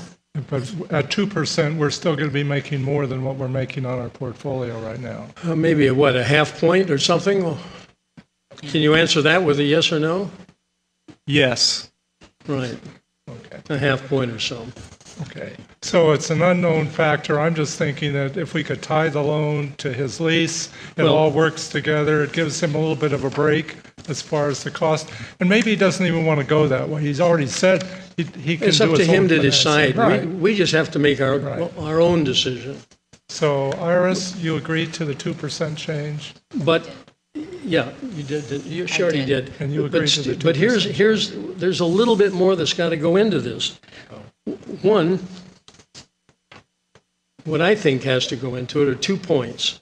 The second point being... What's the first point? Well, I'll give the first one in a second. No, you give the first one first. You don't know which one I'm calling first. Well, I wasn't even finished. As a condition precedent to the city making a loan of money to any private business entity, we'll stick with this one, which seeks such a loan, the council must require adequate security, collateral, and personal and business guarantees to the written satisfaction of the City Council's Commercial Development Subcommittee and to the city's finance director and to the city's legal counsel. The only reason I didn't say to the city council was we don't want to have to make him wait for a city council meeting. So we've got to have, that's got to be implicit or explicit within the motion.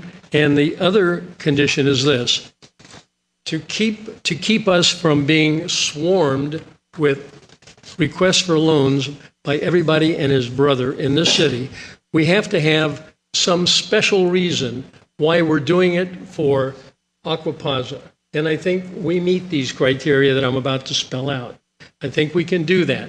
But that gives us an armor plate in the event other people come to us asking for loans. We say we can't do it because it doesn't meet the special criteria which we require. And that's this: as a condition precedent to the City of Rancho Mirage making a loan of money to any private business entity, including the Aqua Plaza restaurant and its owners, the City Council finds that the business under consideration is of considerable significance to the city's image, reputation, and economic well-being, and that the consequences of denying the loan would subject the city to potential substantial economic harm. So that's a finding. How do you make the first judgment? Read the first paragraph again. You're asking for some sort of a judgment to be made on that person's business? You're making this finding now. Right, we have to make a finding now in order to make a loan like this. But you're saying this will keep us from loaning money in the future. No, I'm not. I'm saying it'll keep us from maybe 80, 90, 95% of the loan requests that we might get. We can't be setting a precedent, even on a low interest loan. We can't be setting a precedent that every business in town will come to us and say, you did it for him, I want it for me. I want you to make me a loan, and if you don't, I may not renew my lease, or I may leave, or I may go broke. Can we make that decision on each case individually? Yes, we have to. I'm saying we have to, but including this case. And the criteria that we find that the business under consideration is of considerable significance to the city's image, reputation, and economic well-being, and I think that he meets that. Well, but how do we make that judgment on any other business that comes in? And that the consequences of denying the loan, let me get good language here,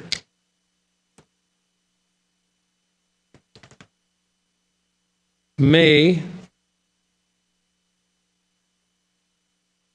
cause the city substantial economic harm. That's just a finding that we're making, if we make it. And we don't have to investigate it. Most of us know quite a bit about this company. We know about Jerry's reputation, Barbara's reputation. But we have to have some... How do we evaluate that other company that comes in? When they come, we'll see how we evaluate it. Depends on who it is.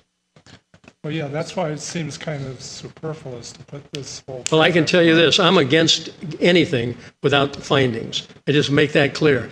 I'm not going to be in the position of making a loan and setting a precedent with my vote that anybody that comes in here can get this loan without showing something of significance to the city that gives us the motivation to keep them. Ms. Zale, Carol Ann, stated a good reason. We want the river to continue to flourish. Jerry's talked about it. We've all talked about it. That's something of great significance to the city that not every business can claim. And that's, I think, important for us to make it clear to the public whose money we're spending that we're not just saying, okay, come to us, we're going to become a banker of 2% loans. So what I hear Mr. Hobart presenting here is that he believes that there was sufficient evidence and testimony that was submitted today to justify making these findings to distinguish this particular applicant from other applicants. So as other applicants come forward seeking the same sort of financial assistance, he's suggesting that you make these same findings. It may be based on different circumstances, but the same findings need to be made to distinguish this kind of financial assistance. That's exactly what the intent of my motion is. But the one question I have is that the subcommittee's recommendation included a requirement that the business owner enter into a 10-year lease at the river. Well, is that part of this? Well, is it 10 or nothing, or is there? How about if we said at least a 7-year lease? Okay. Okay, so we'll. Thank you, Jerry. Okay, any other questions regarding the motion that's on the floor? The motion includes the findings and the security conditions. Basically, it's a loan for $180,000. Yeah. For 5 years or 10 years? 5 years with a 10-year lease.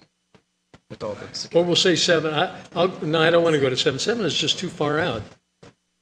He can come back and make a Can you pitch make to those us. type of payments in a 5-year schedule? Is that principal and interest even doable with your cash flow? I mean, if we're putting a loan in place that he's just going to reject. That's okay, Jerry. We're good on that. We're good. Okay.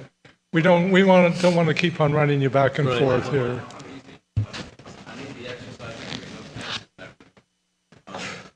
So $40,000 a year is going to be your principal and interest, roughly. Yeah, that's not a problem. So is that for the 225 or the 180 or what's? That's the 180. You So- got the 77.2 as a grant. Okay. And then So the you got 180 about is? 250 total. Yeah. All right, so I have to put in a chunk of money from the 180 to the interior up front right now. All right, well, yeah. You're going to have to put up about 100 if you get 250 from us. Well, I'd prefer 7 years, and I'd prefer the 225. In fact, I prefer 10 years and 225. That would make it very doable. It would tie it into the lease, and Well, how about if we do it this way? For the first 5 years at 2%. Thereafter, for the next 5 years, if I'm just thinking out loud, you're the mathematician on this kind of stuff, Ted. But the next 5 years, for each year at, say, 3% over prime, because if prime goes up, then our interest rate goes up, something like that. To extend it beyond 5 years, it's got to have an escalation clause in it. but you're getting too complicated. Why don't we do the 225 at 2% for 5 years? Jerry, I personally feel that you had agreed to put skin in the game if the city made a loan that you were going to invest 20%. I don't think it's proper that not be fulfilled. Okay, just an idea. Okay. Okay, thank you, Jerry. Thank you, guys. Appreciate it. We're within 10 seconds of saying you can go home, okay? I have to get Barbara's father dinner. Okay. Is everybody clear on the motion? 180, 2%, 5 years. Does everybody understand that? Okay, would you With the please? findings and with the security. Yes, would you please vote? Can you give me that?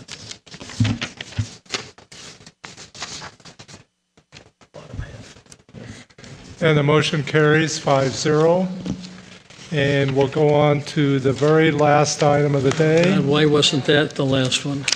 This is the approval of funding for the Palm Desert Explorer program, and I think this is in the library too. Oh, yeah, I'm sorry, there's also a You library. have police and library left. What? You have police and library left. Yeah. Okay, so Randy, were you going to discuss the Palm Desert Explorer program? Kim, go ahead. Oh, okay. Kim, you want to take that? Yes, I will. First of all, I would like to have council be introduced to Deputy Vasquez. He has been sitting out here patiently. I felt it important that at least Deputy Vasquez appear before you. He is a hands-on deputy assigned to the Palm Desert Explorer program. And after I give my brief presentation, he will be available to answer any questions. And as mentioned in the staff report, we feel that this program will have some good opportunities for our students at the new Rancho Mirage High School. Deputy, would you like to make a comment? I'll make it as brief as I can. My name is Deputy Mike Vasquez, and I worked with the Explorers for 4 years out of the Palm Desert Station.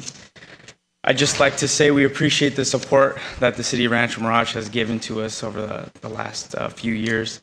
Again, I personally have worked with children. I shouldn't say children, I was asked not to, with teens between the ages of 14 and 20 and a half for the last several years. The impact that it's given the community specifically and can afford that same opportunity or continue to afford that opportunity is that of hope. Kids nowadays need an outlet, and a lot of times the outlet seems to be in negative light and ones that we aren't as favorable.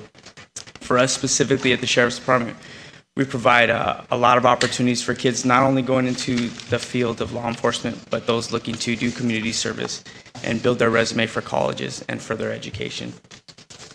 Something I could say that I'm proud to share with you guys is over the last 4 years that I've been involved with the Explore program, we have had 4 individuals join the department. So they are now becoming productive members of our society and our community, and in turn creating a generational effect, as we all know is the hope to see our children flourish just as we have, and even take strides and leaps and bounds further than we could imagine. The Explore program now has the opportunity to be instilled and take more effect in the city of Rancho Mirage because of the new high school, Go Rattlers.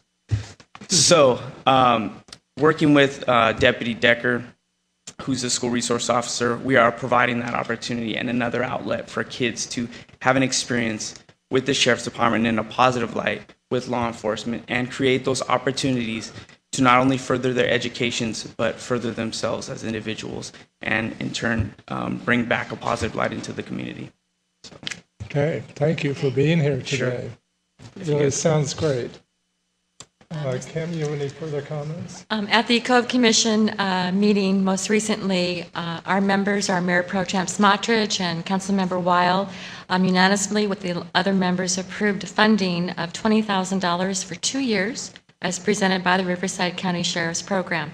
Our portion is based on the Cove Commission formula, which would be $4,800 for fiscal year 13-14 and 14-15, $2,400 per year. If you have any more questions, I'd be happy to answer them, and thanks for hanging around. Any questions down here? I don't have any questions, but I have a comment because I was at that meeting, and we all were so thrilled to have you speak and with this program. And I have to say that it was such a thrill to know that these kind of programs exist because they are so wonderful, and especially for the people and the young people who might fall victim to the crime element around them. This is an opportunity to get involved with law enforcement. It helps the community, it helps them with their own self-esteem, and it gives a greater importance, I think, to the law enforcement officers with which they are working. Going out and seeing the risk that these law enforcement officers are taking is just invaluable, and it really sets a tone for the rest of their life, I think. And I'm just thrilled that we're able to be a part of it, and I think it's a real bargain for our community. Okay. Sounds like it is. Any other comments from the audience? Can I have a motion, please? God. I'll make a motion that the city approve funding for the Palm Desert Explorer program. Is that what we're on? Yes. For fiscal years 2013, 2014, and 2014, 2015 in the amount of $4,800. Who are you making that for, Ted? I second. Did you second? Please vote.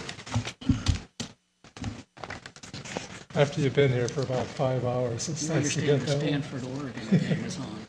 That's right. Oh, yeah, okay. We've got one more item to get through right now, and David Bryant is going to discuss the library issue. And David, you got 28 seconds.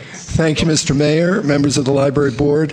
The library staff recommended, and the Library Advisory Commission has approved a request to this council, to this Library Board, of increasing the interlibrary loan fee that we charge to people using it, and that's where we go and receive other materials from other libraries that we don't personally own, from $1 to $10. It's a $9 jump. We want to do that to recover partially the cost of this relatively boutique service. And since state funding for this vanished in December of 2011, we're really beginning to see the results of it. We've reduced staff. We would rather use staff more productively or at least generate revenue from this, again, relatively boutique service. Okay.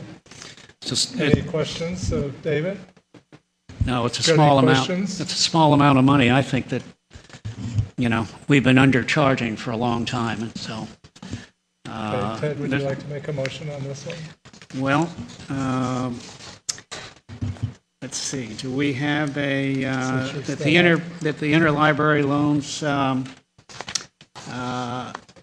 Advisory Commission recommends that the library board increase the current $1 interlibrary loan fee per transaction to $10 to begin to cover the cost of the service and to discourage its use by patrons who initiate requests but never pick up the items borrowed from other libraries. So does this apply just to those who don't pick them up, or does this apply to everybody? This would apply, Councilmember Hobart, this would apply to everyone coming in to use this service. We did Whether they pick 'em up. 491 in the most recent year. It accounts for 16/100ths of 1% of what we do. But it still occupies a fair amount of staff time. Excuse me, David, could you elaborate a little bit, because we spoke about this, and you said that some of the books are very rare. Some of the books you've had to go as far as Hong Kong to get. It takes a lot of staff time. Between $20 and $30 are allocated for the staff time to retrieve and search out and pay for the mailing of all these items that people are requesting. The system is basically based on trust. That is, that our library is trusted to receive materials from other libraries that other citizens, or in some cases college students, have paid for. We do borrow from university libraries, though that's in decline. They're becoming more possessive and less likely to loan. So we become the stewards of those materials while we have them in our possession. And in a few cases, those items have been lost, and they can be pricey. And then we have to go after the person initiating this interlibrary loan request to try to retrieve the funds to cover the invoice that we receive from another library. So it does put us at some risk. Why don't we just cancel the service? That would be your call as a library board. Or at I would least not oppose cancel that. it for anything beyond the 48 states south of the border and east of Hawaii. We would be fine with that. I mean, to have to go to Hong Kong to get a book for somebody that comes in and says, I want that book, is absurd. Yeah, it's a boutique service as I describe it, and it really is something that we can, I think, no longer afford to provide. And I think Just don't leave Guam out of there, okay? Right, but I think We should haven't been to make note- Guam yet, Steve. I think we should make note of the fact that this is a service that a lot of libraries have discontinued. They have. Just because of the problems with the books not being returned, or the expense of retrieving a book from someone, or the expense of searching it out and obtaining the book. Los Angeles Public Library is up to $25, and I think that will go higher in the years ahead. Would you prefer to cancel the service entirely or limit the service to soliciting books from libraries within the continental United States? Well, in fairness to the Library Advisory Commission, to whom I brought this, let's limit it to the United States, to the lower 48. I think that's a very good way to put a limit on it, a sensible, enforceable limit on it.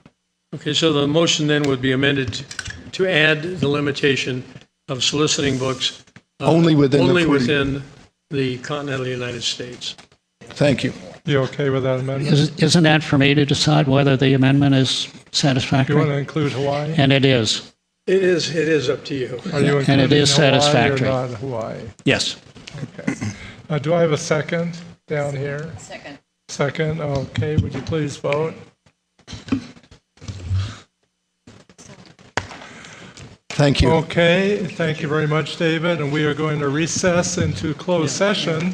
So all you thought you were going to be able to go home, closed session, and those items are, Steve? Oh, okay. The city council is going to recess in a closed session pursuant to Government Code Section 54956.8 to confer with its real property negotiator regarding property located at 42520 Bob Hope Drive.